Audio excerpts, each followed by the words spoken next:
Have you with us? I'm Joe Fryer. Savannah is off. We begin this Thursday morning with ongoing coverage of the war with Iran as the conflict stretches into its 13th day. Iran has launched what the country's state media is calling its most intense operation since the war began. Overnight, Iran fired a volley of its most advanced ballistic missiles toward Tel Aviv and Haifa in Israel. The U.S. military also intensifying its strike. Central Command says it has eliminated 16 Iranian mine layers, along with multiple naval vessels near the Strait of Hormuz. That critical passageway has become the focal point of the Middle East this week. The U.S. and Iran are fighting for control of that vital shipping lane. 20% of the world's oil typically passes through it. Overnight, 3 more oil tankers were attacked, proof that Iran has now effectively halted supplies through the strait. And yesterday, a British maritime monitoring agency said 3 ships were hit in separate incidents near the strait. That includes a Thai bulk carrier that was hit by an unknown projectile in the Persian Gulf, just northwest of Dubai. Hoping to ease sky-high oil prices worldwide, the International Energy Agency has now agreed to release 400 million barrels of oil from member countries' reserves. The U.S. Department of Energy says that includes 172 million barrels of oil from the Strategic Petroleum Reserve. The move failed to drive down oil prices. They briefly touched $100 a barrel again as the financial fallout from the war with Iran spreads. We have a team of correspondents and analysts joining us this morning to break down the latest, including the war's growing economic and political impact. We begin with NBC News Chief International Correspondent Keir Simmons in Dubai. Keir, good morning. So yesterday, the UAE, where you are, said it was responding to missiles fired from Iran. There were reports that at the Dubai International Airport, 4 people were injured by 2 drones. What is the latest on the ground there?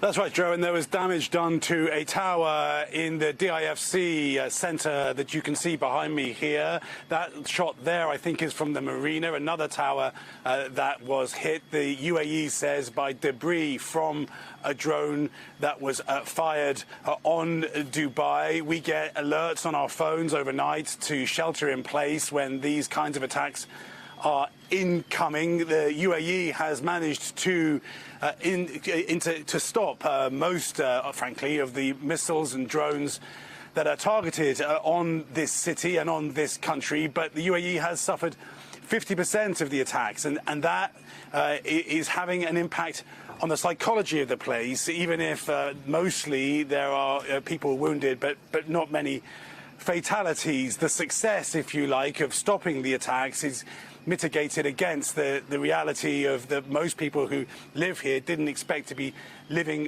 through this. And then, as you mentioned just at the beginning there, off the coast here, a cargo ship was hit and 2 tankers off the coast of Iraq by unidentified objects. There are reports of unmanned boats filled with explosives sent towards these ships. And that is all about, as you say, this battle over the Strait of Hormuz and whether the U.S. is going to be capable of reopening that very narrow passageway in places that is just 20 nautical miles wide. And that gives you a picture of why it is so easy, honestly, for Iran to target ships there and to stop it from being able to be used by shipping $1.5 billion of oil normally passes through that strait every day. Right now, Joe, hardly anything is getting through. Kieran, we are nearly 2 weeks into this conflict now, and Dubai is an important center of commerce, normally considered pretty safe within a region that can be quite hostile. So what is daily life in Dubai like right now, and what has changed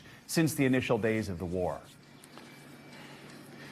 Look, I think the aim, Iran's, let me answer that in terms of the way that Iran is trying to counter the Israeli-US war. And that is that it is trying to hit Dubai here because it is an economic center in the middle of a number of countries that are US partners and allies. And it is targeting the Strait of Hormuz because that is an economic lifeline for the world economy. Now, President Trump, of course, is talking about the fact he says that this war will be over soon, within days.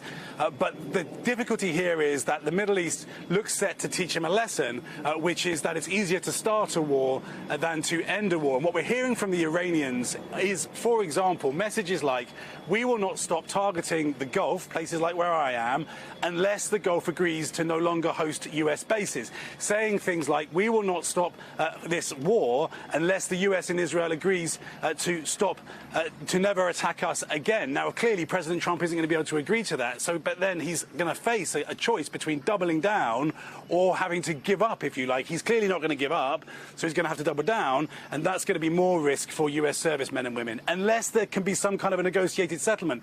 Problem there is, and you're gaining from this, Joe, just how difficult a situation we're in. Problem there is the kinds of countries that would be negotiating with Iran here in the Gulf are being targeted. Good point. Thank you so much. NBC News military analyst